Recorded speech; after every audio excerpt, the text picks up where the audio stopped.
পুলিশরা সবাই রাহাতের খোঁজে লেগে পড়ল। যেখানে রাহাতের অ্যাক্সিডেন্ট হয়েছিল সেই জায়গার আশেপাশে সব হসপিটালে খোঁজ নিয়েও রাহাতের কোনো খবর পেল না। মিস্টার খান রাহাতকে যেই হসপিটালে নিয়ে আসছিল, পুলিশরা সেই হসপিটালেও গিয়েছিল, কিন্তু কোনো লাভ হয়নি। কারণ কাল অ্যাক্সিডেন্টের পরে রাহাতের সারা শরীরের মুখে রক্ত লেগেছিল, তাই ছবির সাথে চেহারার কোনো মিল পাওয়া যায়নি। আর মিস্টার খান ফর্ম পূরণ করার সময় তিনি রাহাতের কোনো ডিটেলস জানতেন না বলে তিনি তার ছেলের নামটা দিয়ে দিয়েছে, আর তার পরিচয় দিয়েছে ওর বাবা। তাই আর কোনো ডক্টর এই নিয়ে মাথা ঘামায়নি বলে এবং বলে দিয়েছে এরকম কোনো পেশেন্ট আমাদের এখানে আসেনি। ঋতুর আব্বু বাসায় আসলে ঋতু দৌড়ে ওনার কাছে এসে বলল, আব্বু, রাহাতের কি কোনো খোঁজ পেলে? না, পাইনি, তবে পুলিশ খোঁজ করছে। ও বলে মন খারাপ করে নিজের রুমে চলে গেল। ঋতু নিজের রুমে গিয়ে রাহাতের একটা ছবি বুকে জড়িয়ে নিয়ে কাঁদতে কাঁদতে বলছে, কেন তুমি আমাদের রেখে চলে গেলে? কোথায় আছো? ফিরে আসো না। তুমি না কথা দিয়েছিলে আমার চোখে কখনো পানি আসতে দেবে না? দেখো, আজ তোমার জন্যই আমার চোখে পানি।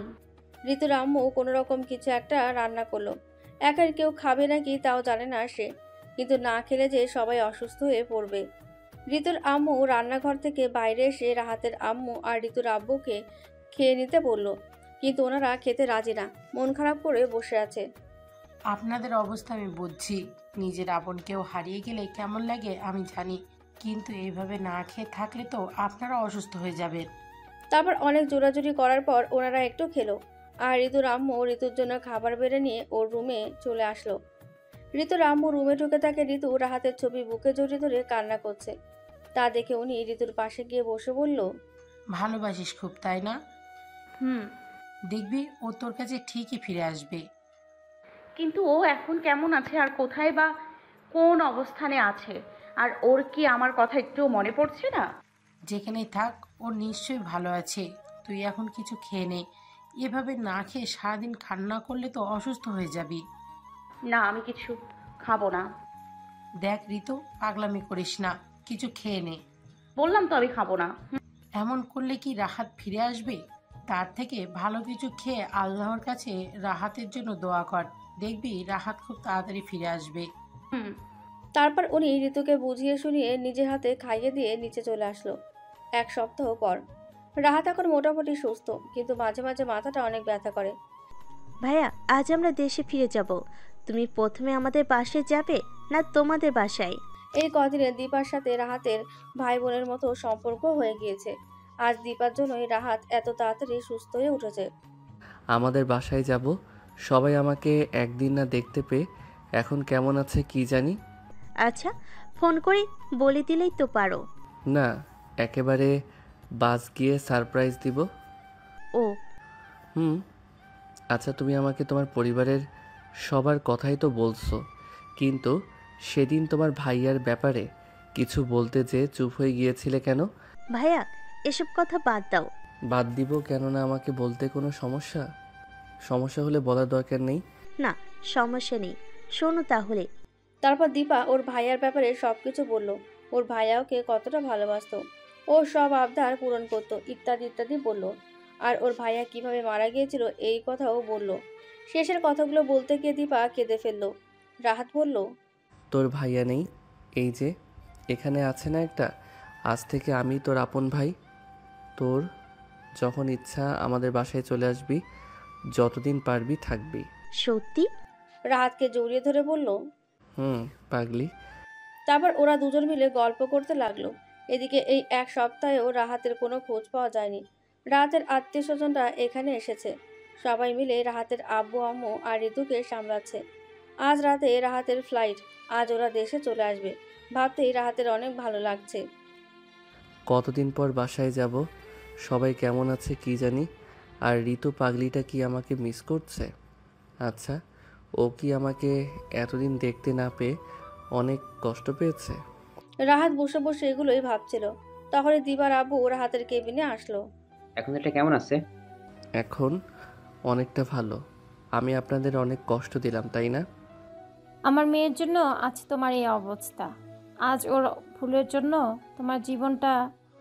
থাক, এই কথাগুলো বাদ দিন, যা হওয়ার তা তো হয়েই গিয়েছে। ওনার কথা থামিয়ে দিয়ে বলল, ও যেটা বলতে আসছিলাম, তোমাকে রিলিজ দিয়ে দিয়েছি। এখন আমরা প্রথমে হোটেলে গিয়ে একটু রেস্ট নিয়ে সব কিছু প্যাক করে তারপর রওনা দেব। ওকে। সন্ধ্যার দিকে ওরা সবাই সবকিছু প্যাক করে নিয়ে গাড়িতে উঠে এয়ারপোর্টের উদ্দেশ্যে রওনা দিল। পরদিন সকালে সবাই বাংলাদেশ এসে পৌঁছালো। মিস্টার খান আগে থেকে ওনার ড্রাইভারকে আসার কথা বলে রাখছিল, তাই ড্রাইভার অনেক আগেই এয়ারপোর্টে পৌঁছে গিয়েছিল ওনাদের রিসিভ করতে। তারপর সবাই প্রথমে রাহাতের বাসায় গেল। বাসায় পৌঁছে রাহাত সবাইকে নিয়ে বাসার ভেতরে চলে আসলো। রাহাতের বাসার সবাই ড্রয়িং রুমে বসেছিল। রাহাতকে দেখতে পেয়ে সবাই চমকে উঠল, আর ঋতু রাহাতকে দেখা মাত্রই দৌড়ে গিয়ে ওকে জাপটে ধরে বলল, কোথায় চলে গিয়েছিলে তুমি? আমাদের সবার কি অবস্থা হয়েছিল তুমি জানো? আর তোমার মাথায় ব্যান্ডেজ দেয়া কেন? রাহাতের আম্মিও দেখে কাছে এসে বলল, কিরে, আমাদের তো মনে হয় ভুলেই গিয়েছিস। হুট করে চলে গেলি, আর কোনো খোঁজ খবরও নিলি না আমাদের। আরে আস্তে, একসঙ্গে সবাই মিলে এতগুলো প্রশ্ন করলে উত্তর দিব কিভাবে? আর আমি তো ফিরে এসেছি, এখনও কান্না করছো কেন? কান্না থামাও তোমরা। আচ্ছা, আমরা চুপ করছি, এবার তুই বল। দাঁড়াও, একটু পরে বলছি, আগে ওনাদের বসতে দাও। তারপর ঋতুর আম্মু দুজনকে ভেতরে নিয়ে গিয়ে সোফায় বসিয়ে দিল, আর রাহাত গিয়ে পাশের সোফায় বসে পড়ল আর সবকিছু খুলে বলল। আল্লাহর কাছে কোটি কোটি শুক্রিয়া যে উনি তোকে সুস্থ করে দিয়েছে, আর আপনাদেরও অনেক অনেক ধন্যবাদ। আজ আপনারা না থাকলে আমার ছেলেটার যে কি হতো। এটাই তো আমাদের কর্তব্য। আব্বু কোথায়? অফিসে। আজ অনেক দিন হলো অফিসে যায় না, তাই আজ একটু খোঁজ খবর নিতে গেল। দাঁড়া, আমি ফোন করে তোর ফিরে আসার কথা বলছি। উনি এটা শুনলে যে কি খুশি হবে। আচ্ছা। তারপর রাহাত সবার সাথে কথা বলে নিল। আপনারা ফ্রেশ হয়ে আসুন, আমি টেবিলে খাবার দিচ্ছি। দীপার আব্বুকে উদ্দেশ্য করে বলল, না, আমরা এখনই বাসায় রওনা দিব। পরে অনেক দিন এসে জমিয়ে খাওয়া দাওয়া হবে। পরের কথা পরে হবে, আজকে না খেয়ে উঠতে দিচ্ছি না। তারপর অনেক জোরাজুরি করার পর রাজি হলো। তখনই ঋতুর আব্বু বাসার ভেতর ঢুকলো। রাহাত ওর আব্বুকে বাসার ভেতরে ঢুকতে দেখে দৌড়ে গিয়ে জড়িয়ে ধরলো। আব্বু কেমন আছেন? আমার কথা বাদ দে, তুই কেমন আছিস সেটা বল। আমি ভালো আছি। তুই এতদিন কোথায় ছিলিস? আমি অনেক টায়ার্ড, তুমি পরে আম্মুর কাছ থেকে শুনে নিও। আর ওনার সাথে একটু কথা বলো, উনি একা একা বোর হচ্ছে। বলে মিস্টার খান সাথে বসে গল্প করতে লাগলো। কিছুক্ষণের মধ্যেই দুজনের অনেকটা ভাব জমে গেল।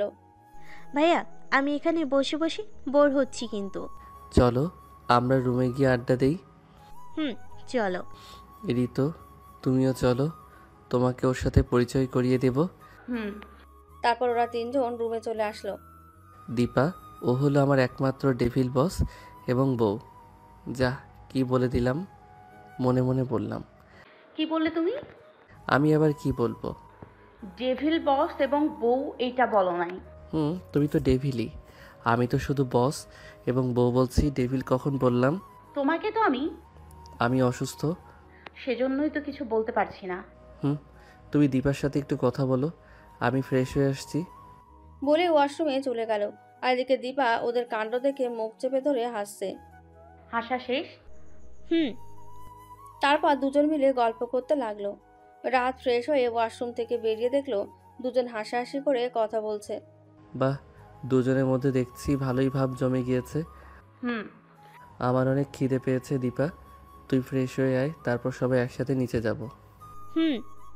বলে ওয়াশরুমে গিয়ে ফ্রেশ হয়ে আসলো। তারপর তিনজন একসঙ্গে নিচে চলে আসলো। নিচে এসে আম্মু আমাদের কিছু খেতে দাও। টেবিলে বস। রাহাত, ঋতু আর দীপা একসঙ্গে টেবিলে বসে পড়লো। ধন্যবাদ। আন্টি কি? হ্যাঁ, আজ থেকে আম্মু বলবি। তোর আম্মু মানে আমার আম্মু, আর আমার আম্মু মানে তোর আম্মু, বুঝছিস? না। আমার আম্মুকে আজ থেকে আম্মু ডাকবি, কেমন? এবার বুঝেছি। আমার মামুনি মানে আমার মামুনি, আর তোমার মামুনি মানে আমার মামুনি। তারপর সবার খাওয়া দাওয়া শেষ হলো। ভাইয়া, তুমি আর ভাবি কিন্তু আমাদের বাসায় যাবে। আমি কালকে তোমাদের নিতে আসব। কালকেই? আমি কিন্তু কোনো বাহানা শুনবো না। কালকে তোমাকে আর ভাবিকে যেতেই হবে। আচ্ছা ঠিক আছে। আচ্ছা, বাই। বলে সবার কাছ থেকে বিদায় নিয়ে ওর পাপার সাথে বাসার উদ্দেশ্যে রওনা দিল। রাত ফিরে আসছে বলে আত্মীয়স্বজনরা সবাই খাওয়া দাওয়া করে ওদের কাছ থেকে বিদায় নিয়ে বেরিয়ে পড়ল। আর এদিকে রাহাত রুমে গিয়ে বিছানায় গা এলিয়ে দিল। আর ঋতু রাহাতের আম্মু আর ওর আম্মুর সাথে সবকিছু গুছিয়ে নিজের রুমে চলে আসলো। রুমে এসে রাহাতের কাছে গিয়ে বলল, তুমি কি ঘুমিয়ে গিয়েছো? না, কিছু বলবে? এমনি একটু কথা বলতাম। বসো। তুমি আবার উঠতে গেলে কেন? এই জন্য। ঋতুর কোলের ওপর মাথা দিয়ে শুয়ে বলল, কি চালাক রে বাবা। দেখতে হবে না ছেলেটাকে? চোখে দেখে না গাড়ির নিচে পড়ে অ্যাক্সিডেন্ট হয়, তার আবার ভাব দেখো যত সব। তোমার জন্যই তো অ্যাক্সিডেন্ট করেছি। কি আমার জন্য তুমি অ্যাক্সিডেন্ট করেছো? কি মিথ্যা বাপ। মিথ্যা না, সত্যি। তা আমি কি করেছিলাম যে আমার জন্য তুমি অ্যাক্সিডেন্ট করলে? আমি কি ভূত হয়ে তোমাকে গাড়ির নিচে ধাক্কা দিয়ে ফেলে দিয়েছিলাম? তা না, কিন্তু তুমি আমার সাথে যত খারাপ ব্যবহার করেছিলে ওইগুলো ভাবতে ভাবতে রাস্তা দিয়ে হাঁটছিলাম, আর পেছন থেকে একটা গাড়ি এসে দিল ধাক্কা। আমি তোমার সাথে কবে খারাপ ব্যবহার করলাম? সব সময় তো করো। কি মিথ্যা কথা। এবার কিন্তু তুমি আমার হাতে মাইর খাবা। দেখছো এখনো খারাপ ব্যবহার করছো। তোমার সাথে যে থাকবে সেই খারাপ ব্যবহার করবে। আমি তো তাও তোমাকে সহ্য করি, অন্য কেউ হলে কবে তোমাকে ফেলে চলে যেত। তাহলে আরেকটা বিয়ে করে দেখি সে আমার সাথে কেমন ব্যবহার করে। একদম মেরে ফেলবো কিন্তু। ডেভিল কোথাকার। কি এখন চুপ কেন? ভাবছি কি? অনেক দিন মিষ্টি টিষ্টি খাওয়া হয় না। বাসায় মিষ্টি নেই, বিকেলে আনিয়ে দিব। এই মিষ্টি সেই মিষ্টি না। তাহলে? এই যে একটা। না হবে না। একটা। এখন না, রাতে। লজ্জা পেয়ে মাথা নিচু করে বলল, সত্যি তো। কিছুক্ষণ পর গল্প করতে করতে রাহাত ঋতুর কোলে মাথা দিয়ে ঘুমিয়ে পড়ল। কিছুক্ষণ ওইভাবেই থাকার পর ঋতু রাহাতের মাথাটা বালিশের ওপর দিয়ে বিছানা থেকে নেমে ওয়াশরুমে গিয়ে ফ্রেশ হয়ে এসে রান্নাঘরে চলে গেল। রান্নাঘরে গিয়ে সব রাহাতের পছন্দের খাবার রান্না করতে শুরু করলো। রান্না শেষে খাবারগুলো টেবিলে রেখে রুমে চলে আসলো। ঋতু রুমে এসে দেখে রাহাত এখনো ঘুমিয়ে আছে, তাই ওকে আর না ডেকে ওয়াশরুমে গিয়ে গোসল করে একটা নতুন শাড়ি পরে বেরিয়ে এসে একটু সাজগোজ করতে বসলো। সাজগোজ শেষে ঋতু উঠে এদিকে ঘুরতে দেখে রাহাতের ঘুম ভেঙে গিয়েছে। রাহাত ঋতুর দিকে তাকাতেই চমকে উঠল ঋতুকে এমন সাজে দেখে। ওভাবে তাকিয়ে কি দেখো? কাজটা কি ঠিক করলে? আমি আবার কি করলাম? আমি অসুস্থ, তার মাঝে আবার তুমি এমন সেজে আমার মাথাটা এলোমেলো করে দিলে। আগে মনে হয় এমন সাজে আমাকে কখনো দেখোনি, যত সব। আগের থেকেও আজ আরেকটু বেশি সুন্দর লাগছে। যাও তো, ওয়াশরুমে গিয়ে ফ্রেশ হয়ে নিচে আসো, আমি টেবিলে খাবার দিচ্ছি। লজ্জা পেয়ে পালালো। এখন পালাও, কিন্তু রাতে তো আমার কাছে আসতে হবে। তারপর রাহাত উঠে কোনো রকমে ফ্রেশ হয়ে নিচে চলে আসলো। নিচে এসে সোজা খাবার টেবিলে গিয়ে বসে পড়লো। আর ঋতু গিয়ে সবাইকে ডেকে নিয়ে আসলো। এতগুলো রান্না তুই একা করেছিস? আমাকে ডাক দিতে পারতি। কাজের লোক ছিল, ওরা আমাকে হেল্প করেছে। তোমরা সবাই খেয়ে বলো তো কেমন হয়েছে। তারপর ঋতু সবাইকে খাবার সার্ভ করে দিল। ওয়াও, অনেক সুন্দর হয়েছে। দেখতে হবে না কার বউয়ের হাতের রান্না খাচ্ছ তোমরা? রাহাতের কথা শুনে সবাই হেসে দিল। যা ফাজিল কোথাকার। ঋতু অনেক ভালো রান্না করা শিখে গিয়েছে দেখছি। দেখতে হবে না কার মেয়ে। রাহাতকে দেখে উনিয়ে বলল। ওনার কথা শুনে সবাই আরেক ঝলক হেসে দিল। তারপর খাওয়া দাওয়া শেষে সবাই একসাথে বসে গল্প করতে লাগলো। রাতে সবাই হালকা কিছু খেয়ে রুমে চলে গেল। ঋতু রুমে গিয়ে ওয়াশরুমে চলে গেল। আর রাহাত রুমে গিয়ে এদিক ওদিক হাঁটাহাঁটি করছে আর ঋতুর জন্য অপেক্ষা করছে। কি ব্যাপার, এমন চারিদিকে ঘোরাঘুরি করতেছো কেন? ঋতুর কথার কোনো উত্তর না দিয়ে ঋতুকে কোলে তুলে নিয়ে গিয়ে বিছানায় শুইয়ে দিয়ে এসে লাইট অফ করে ল্যাম্পটা জ্বালিয়ে দিল। কি করছো কি? যা হচ্ছে হতে দাও। তুমি কিন্তু অসুস্থ। আমি এখন একদম সুস্থ বলে ঋতুর কাছে গিয়ে নিজের ঠোঁটের সাথে নিজের ঠোঁট লাগিয়ে দিল। বাকিটা ইতিহাস। সকালে ঋতু ঘুম থেকে উঠে গোসল করে এসে নামাজ পড়ে নিল। রাত অসুস্থ বলে ওকে আর ঘুম থেকে ওঠালো না। তারপর ঋতু বারান্দায় গিয়ে বসে বসে কাল রাতের কথা ভাবছে আর মনে মনে ব্লাশিং হচ্ছে। ঋতু কিছুক্ষণ ওখানে বসে কাটিয়ে দিল। তারপর নিচে নেমে আসলো। নিচে এসে রান্নাঘরে গিয়ে দেখলো ওর আম্মুরা রান্না করছে।